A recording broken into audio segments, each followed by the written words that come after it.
And welcome back to Casual Sunday Gamer. I am your host, Patrick. And I'm Alex, sitting in Patrick's room.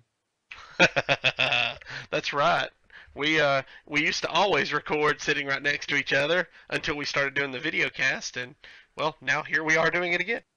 Yeah, it's kind of weird after not having done it in a while. Yeah, because there's this weird like vocal thing going on, and I can see me in your background. Yep, there you are. See your hand, anyways. Yeah. So, all right. Well, we've been off. We were off for a week. We had a lot going on. Uh, I was getting over the flu. yeah, that's no fun. No, it was not. So, guys, get your flu shots early, because it's out there. Yeah, It exactly. it's not fun. Nope. It's And just not. most places will you can get them now. So, like you said, go get them. Yep, anywhere 20 to $50, but it's worth it. All right. So we've got a couple topics to talk to you about today. I've got one in particular I'm going to save, but we're going to start with talk a little esports. Do you like esports? That's a rhetorical question, right? Do you like winning money? Once again, it's a rhetorical question.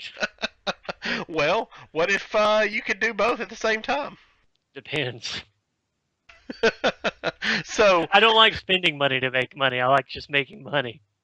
yeah, I could see that. I could see that. So, uh, just recently announced. In fact, I think it went live this week.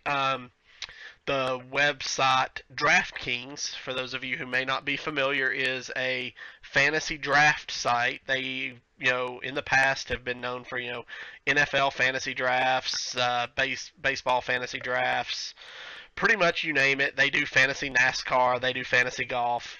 You go and you make a deposit on their site, and then you can use that money to. It's not exactly betting; it's buying into a league where you are playing for prizes. So based on how you do, you can earn money back, and then you can withdraw that money from your account at any time. There's different types of contests that they do that cost different things, different amounts to get in, but they all have cash prizes basically. And this week they've taken a step from what most normal, I think, sports aficionados would consider normal, and they have started adding esports to their site. Matter of time. I mean, I think this is the next big money place, because you don't, and I just kind of throwing it out there. Yeah, there's a little more production involved, but you don't have to like. It's easier money. It's easier money. You have production value on the side of actually putting on the esports, but you don't have to worry about player injuries. You don't have to worry about insurance and so on and so forth. So they're making money hands over fists doing these esports, and so they're becoming more and more popular, carried on more and more stations, and so it's just it was a matter of time before you started being able to bet on them, and before you started being able to play fantasy on them. It was really the next logical step in the evolution of esports. Yeah, in fact, DraftKings co-founder Matt Kalish said that esports is one of the world's most popular spectator sports. We are excited to introduce League of Legends to our industry-leading fantasy platform as a way to bring fans worldwide closer to the game. Um, DraftKings has partnered up with a number of prominent esports teams, including Complexity, SK Gaming, Cloud9, Counter Logic, Team Solo Mid, as a way to help boost the new addition to the fantasy ranks. It's going to be similar to how DraftKings has done other sports. Basically, DraftKings has marketing partnerships with 12 NFL teams, including the New England Patriots and Dallas Cowboys. They also as well as brand ambassador relationships with individual players. The teams and players we have partnered with are among the truly elite in the world of esports. Through our partnerships with Cloud9, TSM, CLG, SK Gaming, Complexity, we will be aligned with these organizations and players in an effort to bring esports fans closer to the game through fantasy sports. Um, so players will be able to players on DraftKings will be able to compete in daily or weekly contests for free, or they can participate in leagues with cash prizes. One contest carries a $3 entry fee and has a chance to win over up to $25,000 in prizes. If you're familiar with fantasy football and the like, the overall process is going to be similar. I checked it out a little bit, and from what I saw on their website, it's going to be you draft a team of 8. So it'll be a top, a mid, and a bottom laner. You'll draft a jungler, you'll draft a support, a couple of flex, and a team. So we'll have to wait and see how this plays through before we know how it's going to carry over. Right, and for right now, it seems like this is going to be mostly League of Legends based. Just from what I saw, they talked about other esports, but drafting a team where you've got a bottom laner, a middle laner, and a top laner, and then a jungler, and then I mean, for like Heroes of the Storm, you've only got 5 players, so they're not going to fit into that process.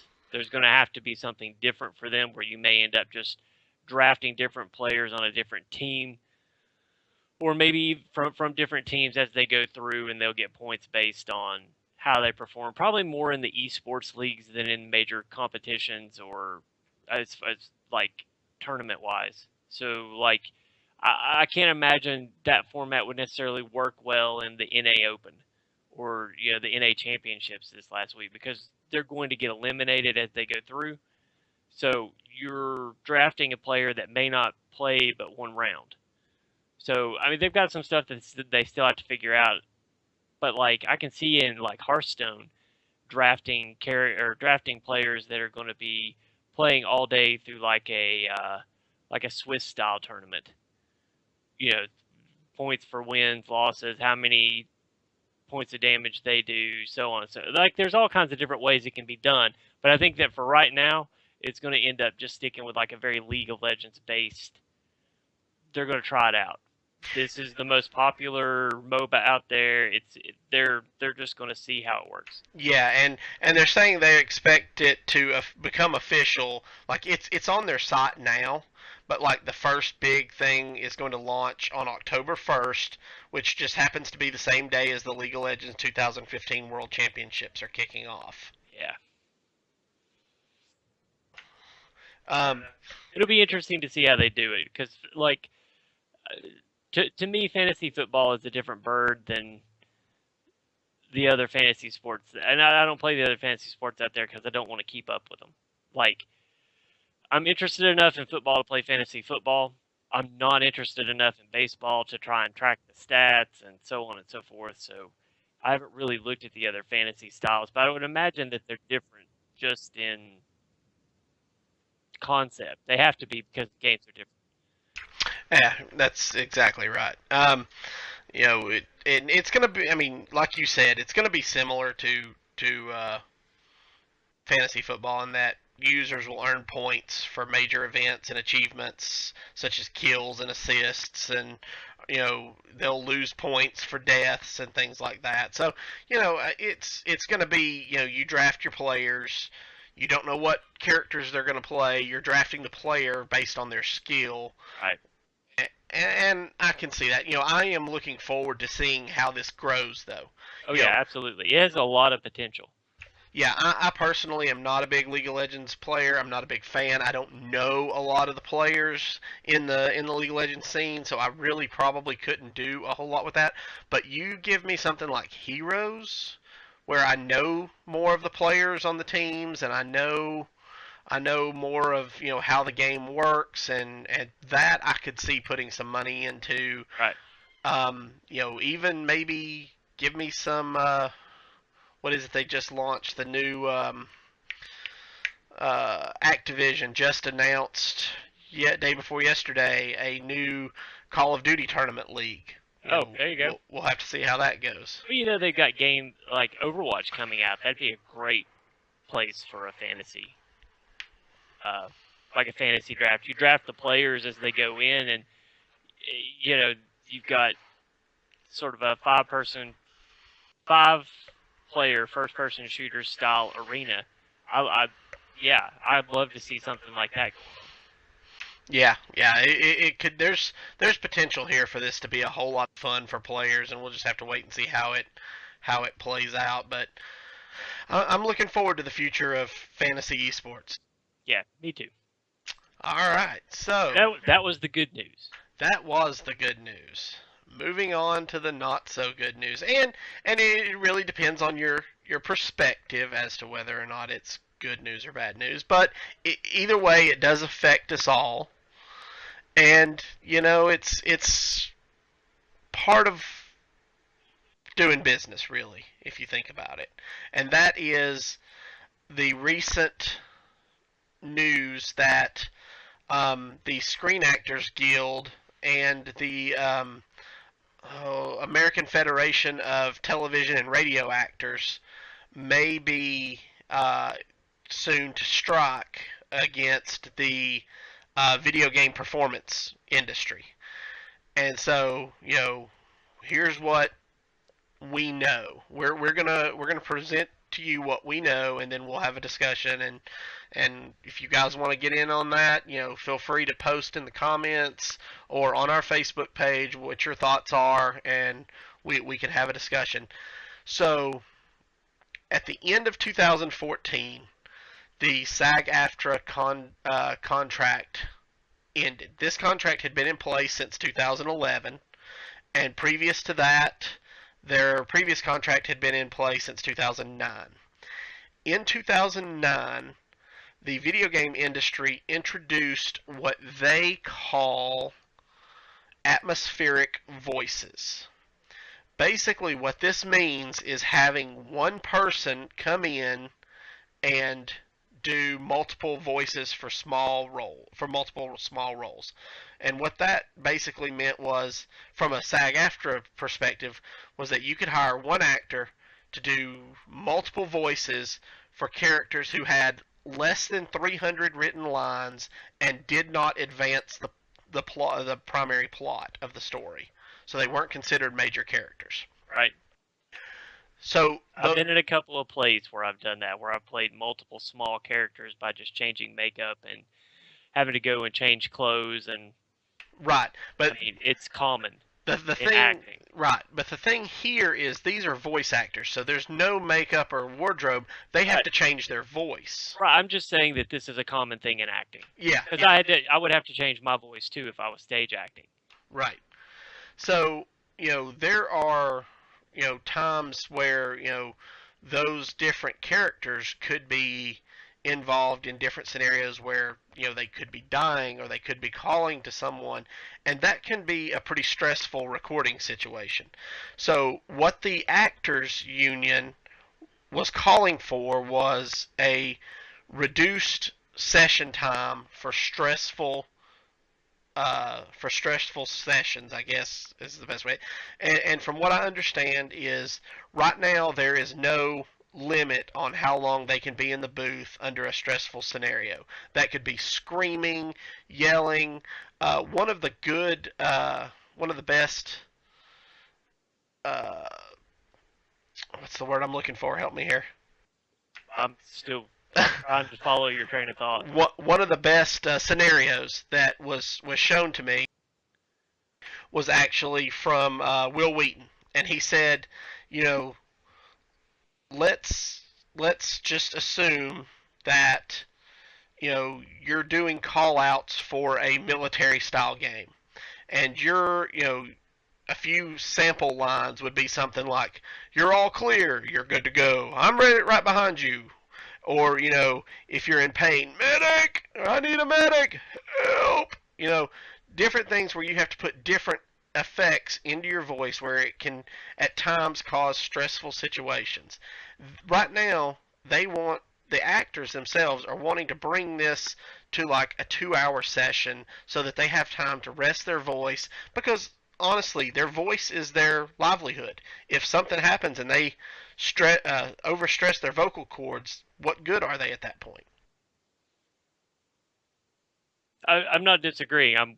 Before we get into the discussion, do you want to take this point by point, or do you want to do all the grievances and all the differences, and then kind of do like a what we think as a overview opinion of it from each side? How do you want to do it? We can do it that way. Okay, So you go ahead.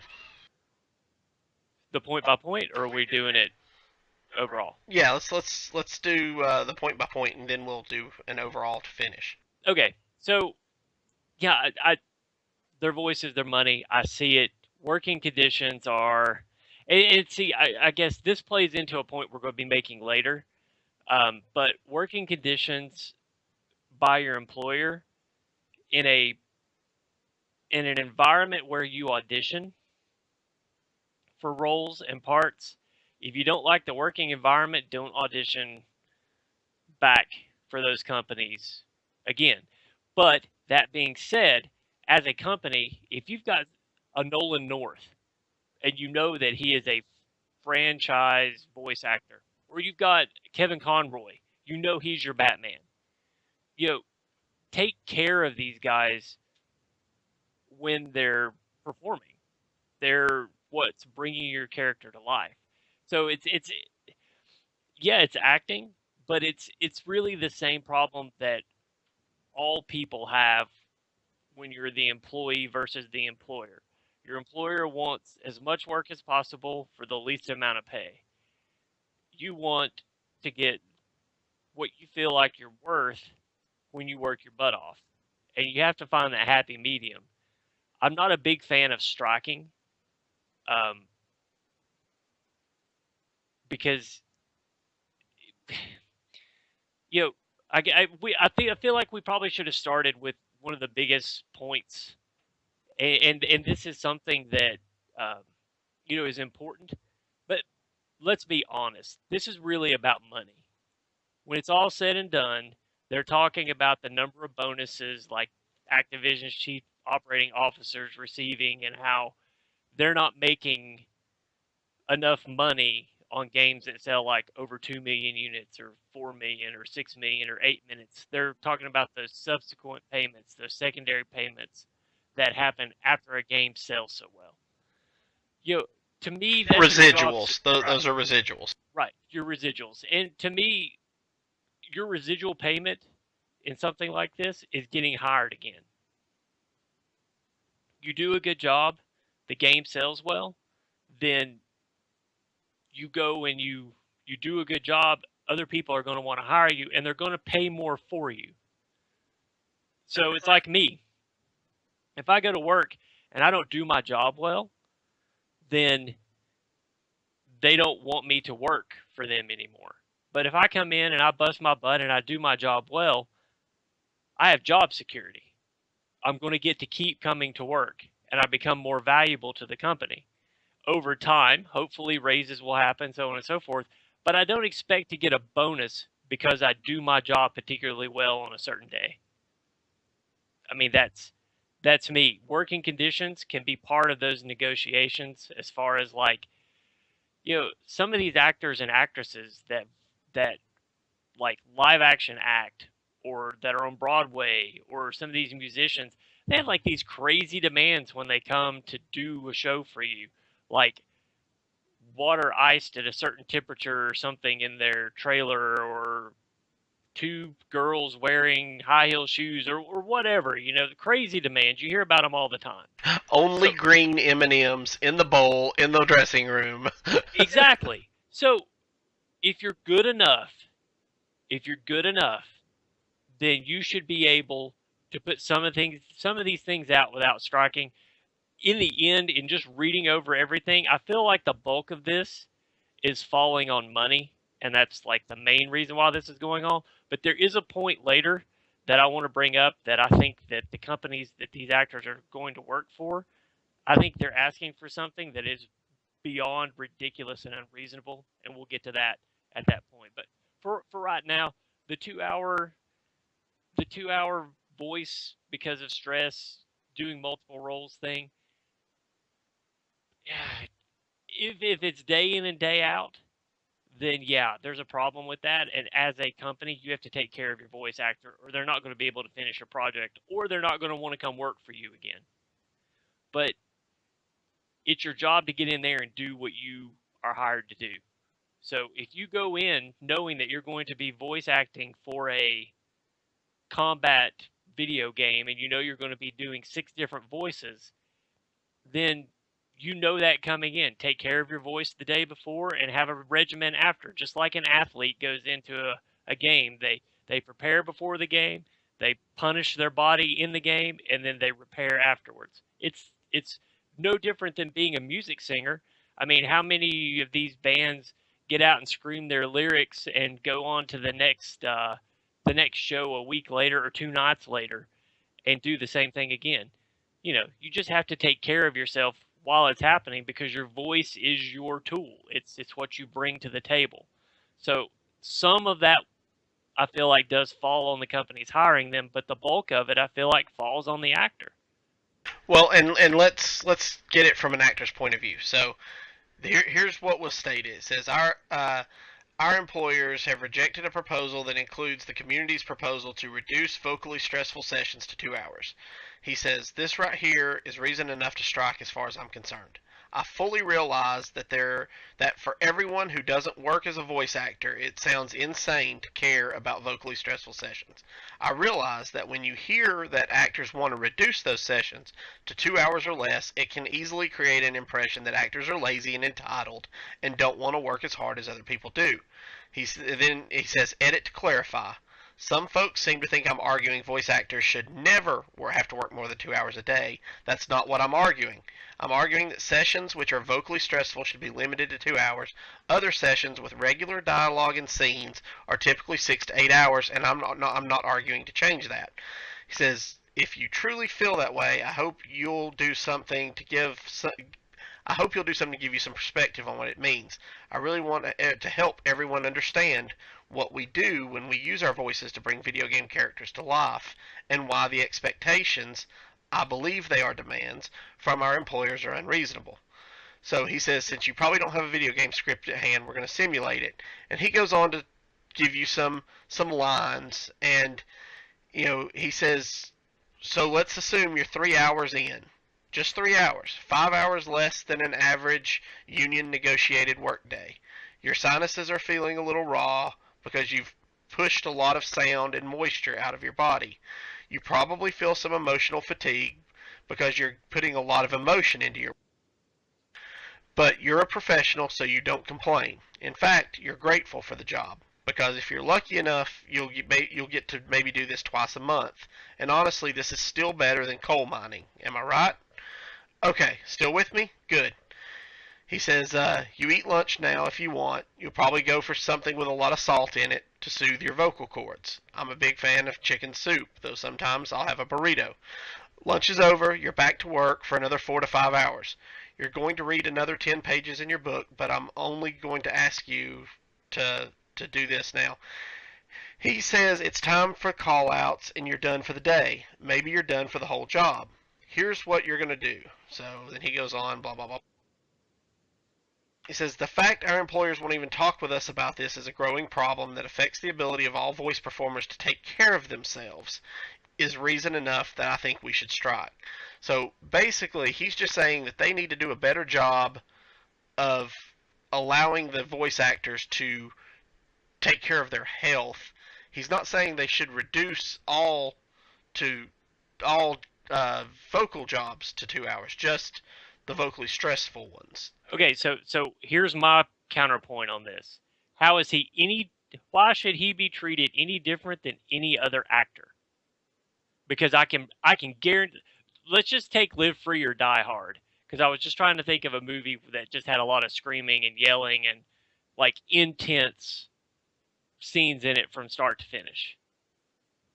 So why would this guy get special consideration because he's a voice actor over someone like Bruce Willis, who you know that those days were shot and they had to be longer than 8, and you know that they had to do multiple days in a row where he was having to project his voice and do all these stressful scenes. Yeah, I mean, that's completely possible. Now, Okay, but and you would say Bruce Willis is paid a lot of money to do that, right? correct. Well, what about these actors on these television shows like Game of Thrones and Blind Spot and all of these action shows? You know they have to do those scenes multiple times. And you know that it's not only vocal stress on them, but it's also physical stress. So they're losing moisture, they're sweating, they're cold, they're hot. They're not sitting in a studio doing this stuff. Right. Their workday is not going to be limited to 2 hours because of it. They may get a break. You know, if you're saying, give me a break after 2 hours and then come back and do another 2 hours, like maybe give them an hour or two to go and, you know, chill out in their trailer or go grab a coffee or some honey tea or something. Right. And then I completely understand. But you're saying a 2-hour work day. That's ridiculous. No, yeah, and he says 2-hour sessions. He never says workday. He multiple times says 2-hour sessions. And reading it, that's the way I understand it. He wants to do 2-hour session of vocally stressful work, then take a break, rest his vocal cords, drink some tea, and then maybe come back and do another 2-hour or less session. Okay, now I'm okay with that as long as he's not expecting to be paid on his break. Right, and basically, I found a thing earlier that talked about how SAG actors are paid. It actually included the rates and things. I'm trying to find it again, but they are paid over the course of a day. They're not paid by session or hourly. They're like salaried. They're given a flat rate for their performance. Okay, period. So see, there's your problem. Your problem is that then they are taking money to break because they say that they need it because they're voicefully stressed out. So what you need to do then as a company is you negotiate hours. You don't say you refuse to pay them for a day. You're like, okay, you're a voice actor. You're saying that these vocally stressful sessions, you need to take breaks. That's fine. But I'm going to pay you for 36 hours of work. However long it takes you to give me those 36 hours, that's up to you. But you're not going to get paid another dime until these 36 hours worth of work are done. And I'm going to get my 36 hours out of you because that's what I'm paying for. Right. So if you're expecting someone to do an 8-hour day, but they're saying that they need a big break after 2 hours, you know, then you're paying for that break because you're paying for them for a day. Yeah, that's not going to cut it. And that's not fair to the people who are making the game because they have budgets. They have things that they still need to do in this video game because ultimately they have to sell it and they have to make a profit on it. So. Yep. Okay, next point. And I don't know what the next point is on your list. Mine's a little different.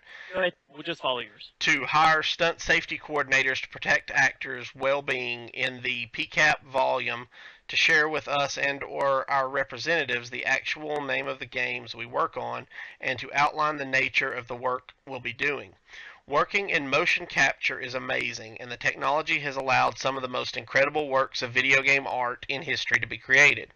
The Last of Us, Grand Theft Auto 5, Heavy Rain, Uncharted 4 are just a few of the titles that have been brought to life by talented performers using their voices and their movements to create a realism that was unheard of 15 years ago. It can be dangerous work, especially when there are fight scenes involved. So when we work in live action film or television, there's always a trained, qualified, professional coordinator on set to ensure nothing goes wrong and nobody gets hurt. The performers who work on these scenes should be afforded the same protections in the video games, in the what they call the in the video game industry as traditional film or television. Right.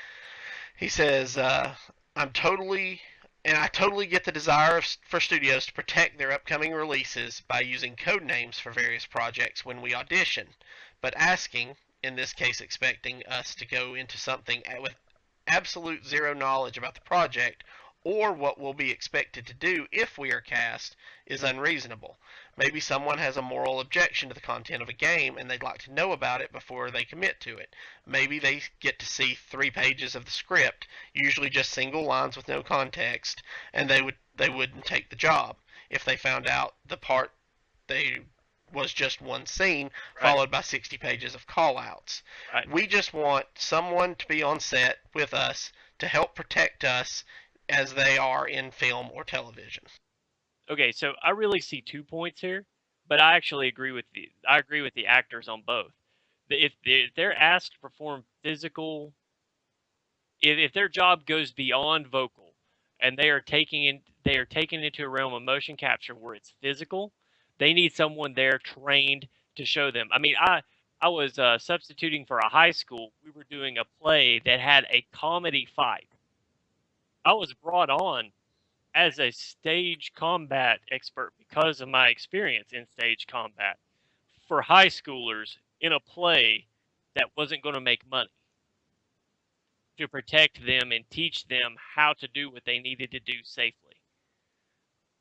It's ridiculous to expect people to participate in any type of action scene without a trained professional there to, number one, choreograph the action scene, and number two, ensure that ensure the safety of the actors that are portraying said scene. So that's the first point, and the actor has every right to actually or to absolutely request that kind of safety. And number two, you should never, ever, ever, ever, ever sign a contract to do anything unless you know the scope of your job. That is just common sense 101. And if they won't provide you with it, then you don't do it. And that needs to be part of that contract. That is worth striking over. You should know what you are putting your name to, because your reputation is on the line as well as the people who's making the game. Well, and that what you just mentioned kind of leads us into the next point about you should not do it if you don't know what it is that the quote employers that we've been talking about also want to be able to fine the union $50 to $100,000 if your franchised agent doesn't send you out to certain auditions, sort of like the atmospheric voices auditions or 1 hour voice session auditions. So he says, I'm sorry, the studios want to fine SAG-AFTRA up to $100,000 if our agents don't send us out on an audition. Because he goes on to say, because I guess these people feel that they own us and can force our agents to do what they want them to do. He says this literally makes no sense to me at all. If your agent chooses not to submit you for certain auditions, our employers want to put into our contract language forcing SAG-AFTRA to revoke your agent's union franchise. This would mean that your agency would no longer be able to send you out on any union jobs, including those in animation, TV, film, commercials. He says, this is so ludicrous to me, I cannot think of a single instance in the history of the entertainment industry where a studio of any sort has asked for and gotten something like this. If my agent doesn't submit me for something, for whatever reason, including, maybe you don't know what it is or you have a moral objection to it, that's between my agent and me. Maybe I don't want to work for a certain studio, so my agent doesn't submit me for their project. Maybe I don't want to work with a certain director, or I have a problem with another performer, or whatever I feel like because I'm a sentient human being who makes his own decisions. These employers at video game companies and video game studios want to have the option of preventing our agents from submitting us to any work, and that's outrageous. Our relationship with our agents is, frankly, none of any studio's business. And then there he makes an edit. He says, I just remembered that SAG doesn't have a franchise agreement with agents at the moment and hasn't for some time, so there's no franchise for the studios to revoke, as I understand it now. Doesn't matter. The point of this is that is beyond ridiculous. And what that would allow them to do is be able to treat their actors any way they wanted and be able to have those actors back. And that is unacceptable. In I mean, no, you can't do that. There's no one that's going to allow that to happen. And if you're a company asking for it, you're insane. You're absolutely insane, because no human being that isn't just a total and complete doormat is ever going to agree to that. Ever. Ever. Ever. It's the equivalent of your wife telling you, bossing you around, and you saying that you want to leave, and her just telling you no, you can't. Right. Yeah. I mean, that's what it's like. It's like going to get your oil changed. Let's just say you go to get your oil changed at a Jiffy Lube, and you don't like the service there. Then the next time your oil comes up to get changed, or the next time your car hits 3,000 miles, they're like, yeah, you got to at least come in and talk to us about getting your oil changed. Hell no. No. That's not going to happen. And that's not even work. Yeah, it's almost like them saying, well, if you don't, we're going to put your car on a blacklist, and you can't get it. You can't get it. You can't get your oil changed at anywhere else in town. Right, unless you come and talk to us. It's ridiculous. That is by far the most ludicrous thing I have ever heard in any contract negotiation ever. Now, granted, I've not read every contract negotiation ever, but from everything that I've heard, and I'm almost 40, so in any of the business that I've ever been associated with anywhere in my adult life, anything I've read on television, anything I've read on the internet, anything I've heard about in the news, nothing. I've not heard anything that ridiculous. Yeah, I agree. And then the last one, and I kind of agree with studios to a point on this, is that the employers want to be able to fine you $2,500 if you show up late or are not attentive to the services for which you have been engaged. This means you could be fined for almost anything. Checking an incoming text, posting to your Twitter feed, even zoning out for just a second. If a producer feels you are being inattentive, they want the option to fine you $2,500. Now, from what I saw on the SAG pricing earlier, for the $2,500 is way more than what they make for a day of services. So I think that, while I agree, I think this should be allowed because they're paying you to do a job. And if you're not doing your job, then you should be fined. Do I think 2,500 is a little excessive based on the rates that they make for a session? Yes, I think it's a little much. Yeah. I think, maybe $500 for being inattentive might be a little more reasonable, but I think that this should be in there. I just think it's a little excessive as it is written. Well, I do agree with the companies a little bit. You're there to do a job. You should do your job. I don't agree with fining them money, especially as much money as they're talking about, because they don't have a way to dispute the claim. The director feels you were zoning out.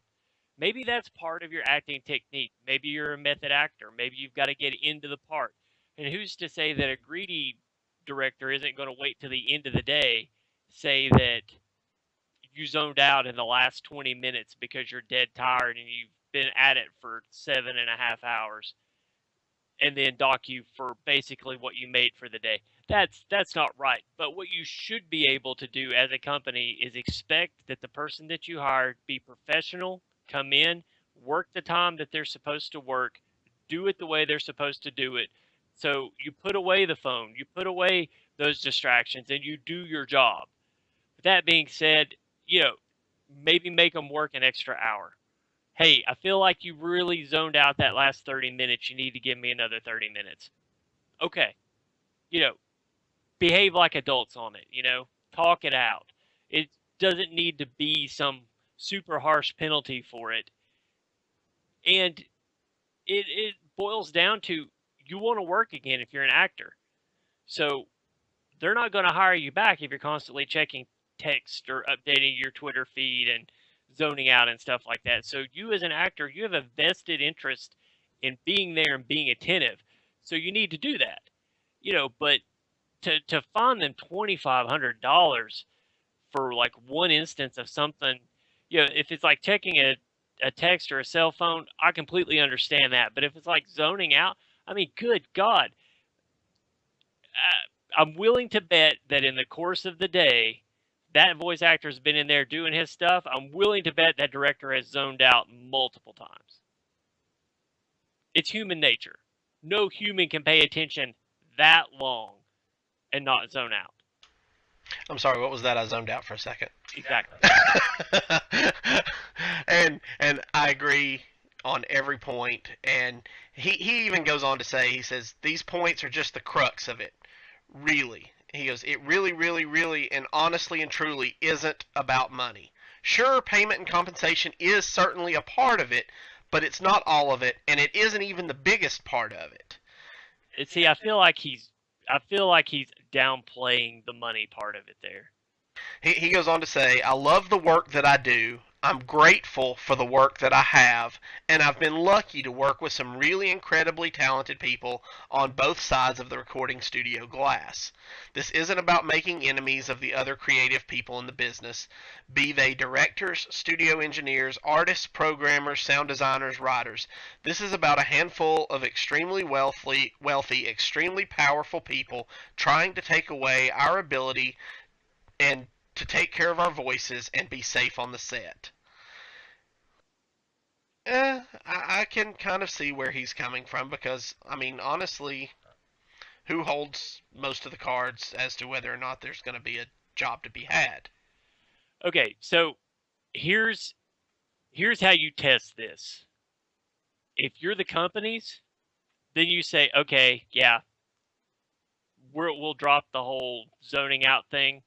We'll drop the whole auditions thing, and we'll pay you by number of hours instead of day sessions.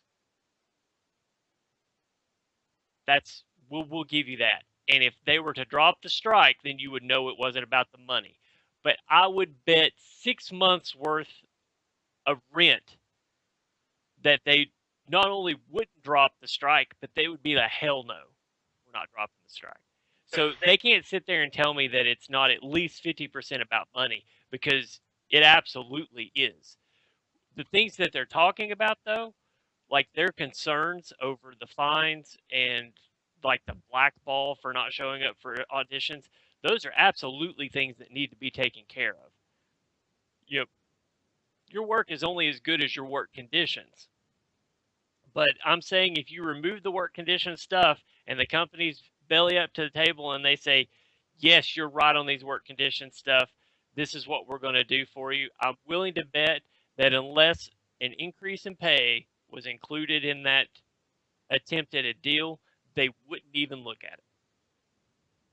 Yeah, I could see that. And he finishes by saying, "We in the voice acting community, along with the programmers and engineers, of course, have helped video games grow into a multi-billion-dollar industry. Video games rival movies not because we push buttons and get loot, but because video games tell amazing stories that touch our lives in ways movies cannot. I sincerely hope a strike won't be necessary. I sincerely hope our employers will come to the negotiating table and talk with us in good faith to reach an agreement that's fair." But what do they consider as fair? That's And that appears to be where the issue is, because they've both sides have come to the table twice now and left with nothing signed, no agreements made. Right. And this isn't the first time that they've threatened to strike. I'm looking at an article right now from June 8th of 2005 where they're talking about after 3 months of bargaining, break off talks. And in looking over this, it looks like it's mostly about money. It's about their contracts. It's about double time pay after 6 hours. Minimum wage increase for a 4-hour session and up to 3 voices with increase in subsequent years, and 18 to 25% gains in rates for remote delivery and integration. Payment to actors for reuse of performances in promotional films longer than 12 minutes. Payment windows shortened from 30 to 12 business days. I mean, but here in 2005, pre-work notification to actors performing in stressful sessions. This is something they've been asking about for a while. So, I mean, but that's out of the 7 points I'm looking about and that I'm looking for in this 2005 attempt to strike. It's the only one that wasn't about money. So, I mean, call it what it is. But in the end, yeah, there's more to this strike than money. But in the end, money is a bigger part of it than they want you to think. Right, right. So, all right. Well, we'll just have to continue to watch and see how this plays out. This is an ongoing thing. It's really just kind of sparked up recently. I guess they are fixing to try to make another attempt at negotiations in the next few weeks, and we'll just have to watch and see how it plays out. Cool deal. So, yeah, so now that that's said and done, let's talk about some podcasts. We are talking on a podcast, isn't that what you mean? Let's talk about some other podcasts. Okay. So which other podcasts would you like to talk about? Well, we've got a new podcast coming up. We do. I'm really excited for it. It's finally, we've gotten a lot of our art assets and it's starting to move along. Excitement. Are we ready to talk about it yet, or are we still waiting? No, we can talk about it. You know, I'm excited that it's happening, but I'd rather wait to have our third party on here as like a guest appearance so we can talk a little bit more in detail about it. Just know that it's coming. And if you're a Hearthstone fan, I think you're going to love it. Well, I think we can maybe try to get him on next Sunday on next Sunday's Casual Sunday Gamer, because I believe a good idea. After that we will only be about a week away from that show hitting the airwaves. Yep, and maybe after, for our patron viewers, maybe we can do a small, maybe like a small run-through sample. Yeah, we could probably do that. Yep. All okay, right. And don't we? You were. Never mind. I must be thinking of something else. Okay. All right. Well, do you have anything you want to add this week? Nope. I feel like we've talked everybody's ears off enough. Oh no, I do have one thing to add. Since I've been on last, we have a champion in the North American Heroes of the Storm, and it was not who you would think. That's true. We've been pretty active, following all of the Heroes of the Storm tournaments that happened in June, July, and August, and the one that just happened earlier this month. Yeah, the Americas Road to Blizzcon. Yes, the North American Championship Road to BlizzCon, and the finals took place last weekend, or was it weekend before? Last Sunday. Last Sunday, and congratulations to Cloud9 for finally taking out Tempo Storm when it mattered. Yeah. Everybody, including the casters, were making their predictions, and everybody was calling for Tempo Storm, and Cloud9 really brought it to the table when it mattered. Yep. And I'll just go ahead and say, I think Cloud9 showed everyone how important the draft really is. So if you want to increase your Heroes of the Storm play, if you want to become really good at Heroes of the Storm, you first have to know how to draft. If you want to learn how to draft, watch this tournament. Video on demand should be out there. Get on there, watch the tournament, watch how they draft, and see if you can pick up on the mistakes that the teams made coming in, and then look at the teams that drafted well, how they drafted, what they drafted, how they set up the other team, like one of the things that I loved was Cloud9 actually set Tempo Storm up and dictated their draft in the first two rounds of that tournament, and I loved it. They absolutely forced them to counter draft against what they thought Cloud9 was planning, and it was brilliant. It was such a brilliant move. Yeah, yeah. All the 5 games of the finals were fantastic and fun to watch. So go check them out. Yep, absolutely. All right, guys, that'll do it for us for this week. As always, I'm Patrick. I'm Alex. Good gaming.